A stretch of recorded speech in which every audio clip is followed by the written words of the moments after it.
우측으로 보이는 게 어젯밤 머물렀던 공원입니다. 늦게 출발한 만큼 열심히 달려보도록 하겠습니다. 달리면 달릴수록 눈앞에 거대한 산맥들이 가까워졌습니다. 강바람이 시원하게 불어왔습니다. 저는 잠시 자전거를 멈추고 땀을 식혀갔죠. 그리고 길고 긴 다리를 건넜습니다. 아직까지 길은 곧게 뻗어 있었지만 조금씩 경사가 높아져만 갔어요. 그리고 마침내 터널이 보이기 시작했습니다. 본격적인 산길이 시작되려나? 하루에도 수십 개의 터널을 지나는데 이거 터널은 언제나 적응이 안 되네요. 그런데 이번 터널이 생각보다 엄청 길더라고요. 가도 끝이 안 보여요. 터널 속이 지루해질 때쯤 출구가 보이기 시작했습니다. 그런데 터널 밖으로 나가자 맞은편에는 또 하나의 터널이 보였습니다.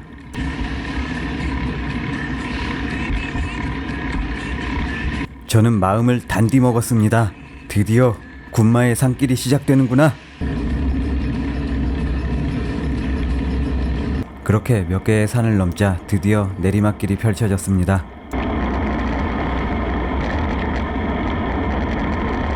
이런 산길을 달리다 보면 이렇게 마을을 발견한다는 것 자체가 얼마나 기쁜 일인지 모른다고요.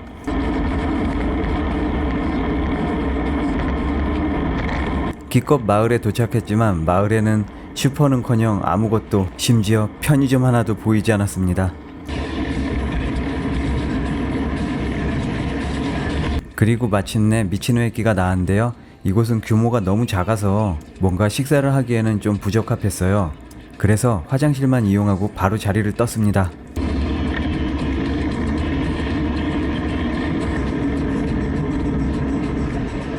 일본에는 공사 구간마다 저렇게 인부들이 경고 표지판을 들고 있어요. 그리고 눈앞에 공사 구간이 펼쳐졌습니다. 반대편 차들이 지나갈 때까지 여기서 대기해야 돼요. 오예, 이번에는 운이 좋았습니다. 저는 자전거이기 때문에 그냥 가도 된다고 하더라고요. 이런 게 바로 자전거만의 특권이지.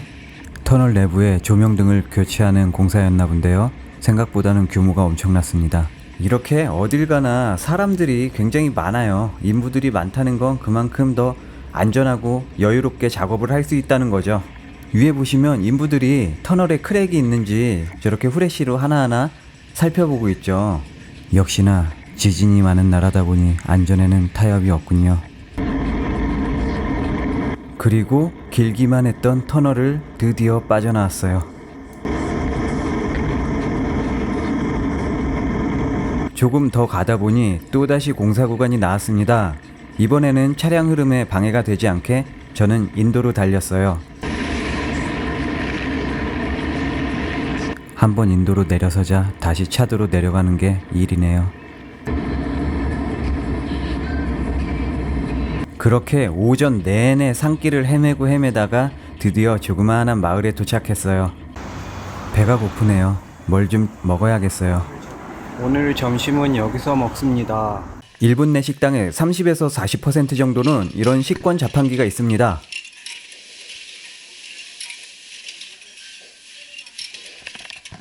그런데 일본어를 모르는 저로서는 이게 상당히 이용하기가 불편하더라고요.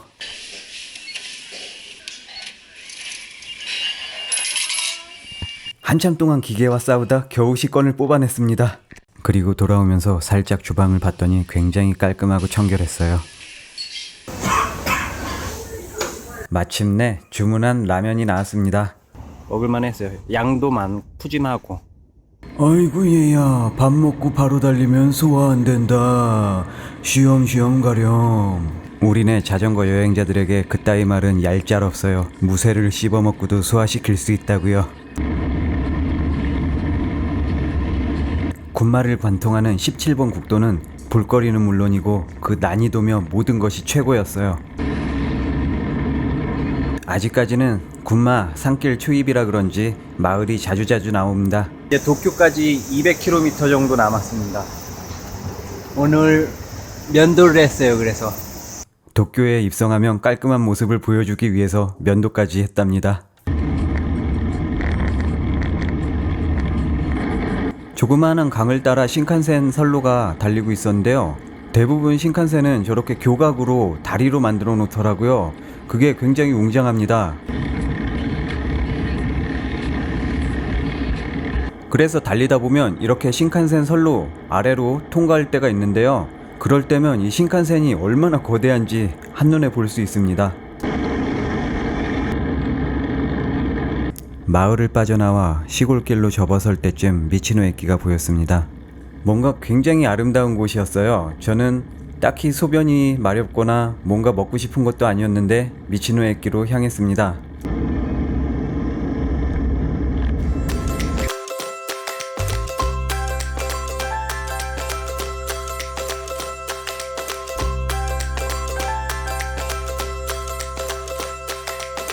그리고 다시 출발하는데요. 주변을 둘러보니 사방이 산으로 막혀 있습니다. 그렇습니다. 거대한 분지 지형이었던 겁니다. 360도 주변이 모두 다 병풍 같은 산으로 막혀 있어요. 그 때문일까요? 이곳에서 보는 뷰는 정말 끝내줬습니다.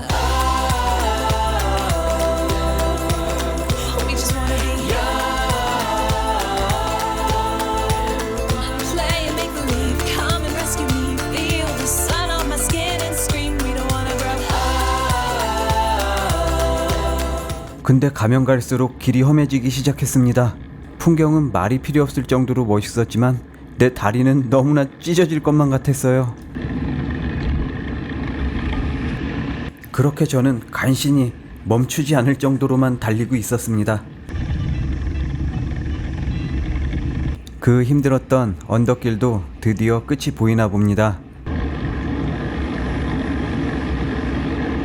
정상을 찍은 저는 서서히 내리막으로 접어들었는데요.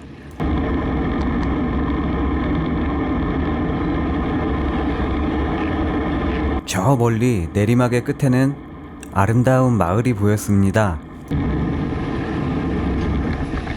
그렇게 저는 유자와에 도착했습니다. 야스노리에 설국이 쓰여진 장소죠. 우리나라 사람들이 겨울철 스키 타러 많이 놀러오는 유자와는 실은 여름이 더 아름다운 것 같아요. 저에게 유자와는 때묻지 않은 물의 나라였습니다. 이곳 유자와에는 대형 슈퍼가 마을 입구에 있는 한 군데 여기밖에 없어요. 아무래도 관광지다 보니 물가가 그리 싼 편은 아니었습니다. 저는 싸구려 도시락과 먹거리들을 사왔죠. 저녁밥 고를 때 한 가지 팁을 알려드릴게요. 한 500엔 정도에 파는 도시락이 있어요. 밥도 엄청 많고 도시락 크기 자체가 일단 커요. 왠지 노가다 아저씨들 막 네, 딱 보기에도 굉장히 칼로리가 높아 보이는 도시락이 있어요. 대부분 그런 도시락은 저렴하게 판매되고 있는데요. 자전거 여행은 굉장히 많은 칼로리를 소모하기 때문에 그런 노가다 도시락을 구매해서 드시면 좋습니다. 아침에 한적한 도로를 달리는데 와, 그 상쾌함이란 말로 표현할 수가 없었어요. 사거리가 나왔습니다. 여기서 우회전하게 되면 도쿄까지 가는데요. 보나마나 산길이 이어질 게 뻔하죠. 아니 근데 앞만 봐도 주변 풍경이 정말 끝나는 거예요.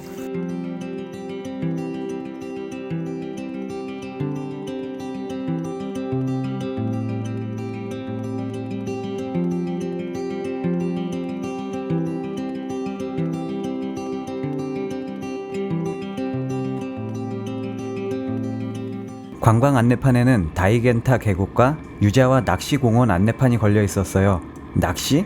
무슨 낚시? 낚시공원은 뭐야? 저는 일단 낚시공원으로 가보기로 했습니다. 조그만한 마을 하나를 지나쳐 갔는데 마을이 너무나 이뻤어요.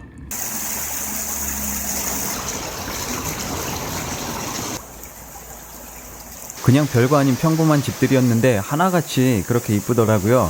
그리고 마을 전체를 흐르고 있는 이 수로는 어찌나 맑고 깨끗하던지 이게 정말 하수구가 맞나 싶었어요. 자세히 들여다보니 물고기들도 살고 있더라고요. 마을 전체에 이렇게 맑고 깨끗한 물이 휘몰아치고 있었습니다. 마치 자전거 하이킹 코스를 달리는 기분이었습니다. 하이킹 코스의 끝에는 거대한 콘도 아니 리조트가 있었는데요. 리조트를 지나게 되면 바로 유자와 낚시공원이 보입니다. 낚시공원을 둘러보기에 앞서 일단 저는 밥부터 먹어야겠어요. 오늘 아침입니다. 원래 유자 쪽은 그냥 지나치려고 했는데 너무 자연 경관이 아름다워서 한번 둘러보고 있는 중이에요.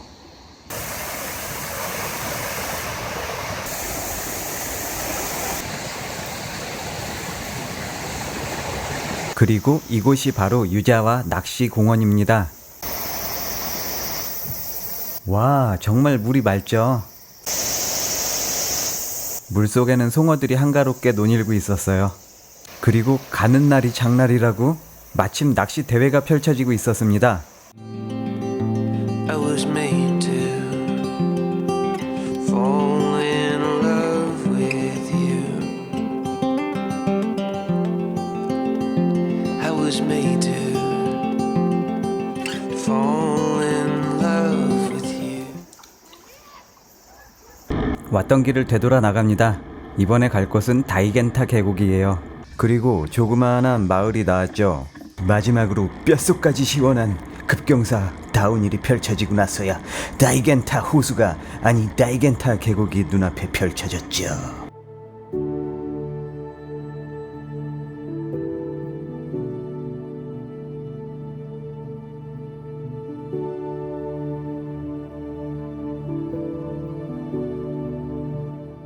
계곡 옆으로 숲으로 둘러갈 수 있는 둘레길이 있었습니다. 이 길을 따라 쭉 가면은 그 유명한 다이겐타 호수가 나옵니다.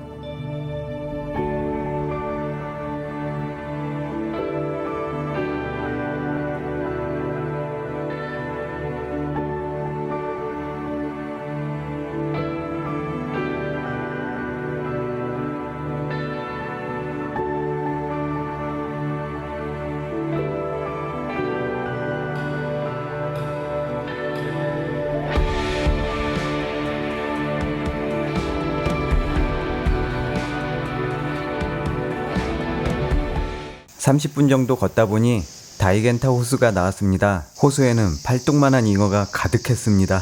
여기다 낚싯대를 들이우면 볼만하겠어요. 숲은 정말 대단한 것 같아요.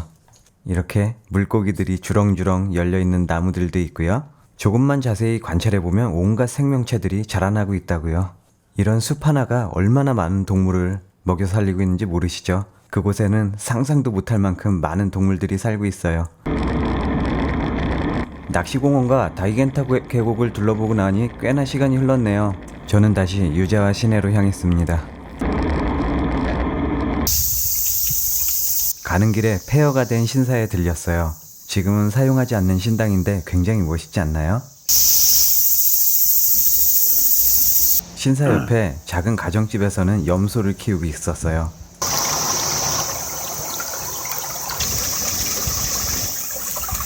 점심 먹는 중인데요. 지금은 유자와라는 도시예요. 순식간에 도시락을 뚝딱 해치운 저는 일본에게 첫 번째 노벨 문학상을 선사한 다카한 료칸으로 향했습니다. 소설 설국의 탄생지이죠. 야스나리의 소설 설국을 보면 첫 문장이 이렇죠. 국경의 긴 터널을 빠져나오면 그곳은 설국이 펼쳐졌다. 네, 맞습니다. 다카한 료칸은 유자와로 들어오는 기차 터널 위에 위치해 있어요. 여관 들어오자마자 향내가 되게 향기롭게 은은하게 풍기는 게 북한 전체에 마치 절에 온 것처럼 향내가 굉장히 진하게 풍겨요. 설국 영화가 개봉됐을 때 이곳에서 촬영을 많이 했다고 하는데요. 그 당시에 영화 소품으로 사용된 물건들도 고스란히 남아있더라고요. 어때요? 이 정도면 여관이 아니라 박물관으로 불러도 손색이 없겠죠? 저 사진 속 주인공이 바로 가와바타 야스나리입니다. 소설 설국의 작가이죠. 그리고 박물관 한켠에는 가와바타 나스리가 직접 머물던 집이 그대로 보존되어 있습니다. 거실 한켠으로 소설 설국의 여주인공이 입었던 코트가 그대로 걸려있네요. 그가 머물던 방은 생각보다는 규모가 작았습니다. 왠지 소박한 느낌이라고 해야 할까요? 일본의 방은 다다미 개수로 평수를 나누잖아요. 근데 다다미가 몇 장 깔려있지도 않더라고요.